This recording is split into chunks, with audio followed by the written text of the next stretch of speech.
Good day everyone! Ngayon naman ay gagawa po tayo ng bibimbap. Tara!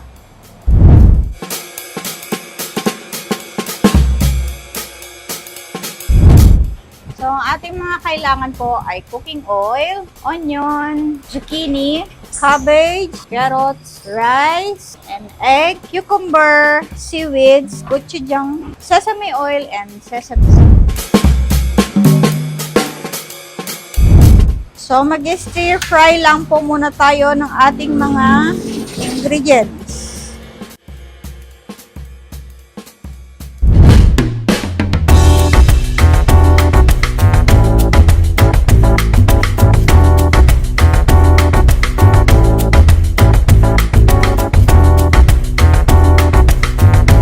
So, magpa-fry naman po tayo ng ating itlog.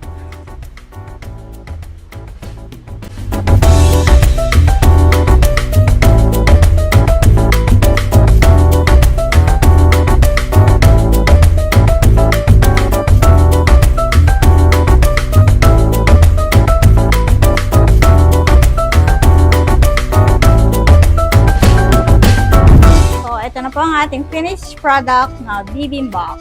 That's it!